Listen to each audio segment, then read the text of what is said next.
KM Mani അഴിമതി കേസിൽ പ്രതി ചേർക്കപ്പെട്ടത് ദൗർഭാഗ്യകരമെന്ന് Kerala Congress general secretary Francis George.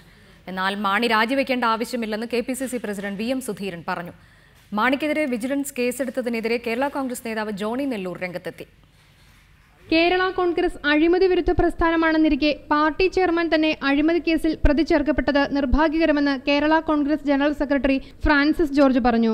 അഴിമതിരഹിതമായിട്ടുള്ള സൽഭരണമാണ് നമ്മുടെ സംസ്ഥാനത്ത് വേണ്ടത്. അതിനുവേണ്ടി നിലകൊള്ളുന്ന ഒരു പാർട്ടിയാണ് ഞങ്ങളുടെ.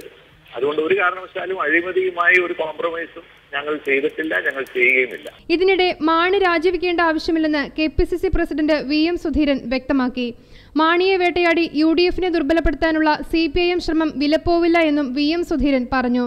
രണ്ട് വ്യത്യസ്ത നിയമോപദേശം കിട്ടിയിട്ടും വ്യക്തത വരുത്താതെ വിജിലൻസ് കേസെടുത്തുവെന്ന് ജോണി നെല്ലൂർ വിമർശിച്ചു. മാണിക്കെതിരായ കേസ് രാഷ്ട്രീയ പ്രേരിതമാണെന്ന് MP വീരേന്ദ്രകുമാർ പറഞ്ഞു. മാണി കോഴ വാങ്ങിയെങ്കിൽ അത് ശരിയായില്ലെന്ന് ഓർത്തഡോക്സ് സഭയുടെ ബസേലിയോസ് മാർത്തോമ പൗലോസ് ദ്വിതീയൻ കാത്തോലിക്ക ബാവ പറഞ്ഞു. എന്നാൽ അഴിമതി ആരോപണ വിധേയനായ KM മാണിയും VK ഇബ്രാഹിം കുഞ്ഞും രാജിവെക്കണമെന്നാവശ്യപ്പെട്ടാണ് BJP നിയമസഭാ മാർച്ച് നടത്തിയത്.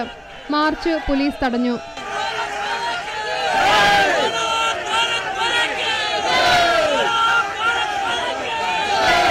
കോൺഗ്രസിന്റെ B ടീമായി മാറിയ CPIM ഒത്തുകളിക്കുകയാണെന്ന് BJP സംസ്ഥാന അധ്യക്ഷൻ V മുരളീധരൻ ആരോപിച്ചു.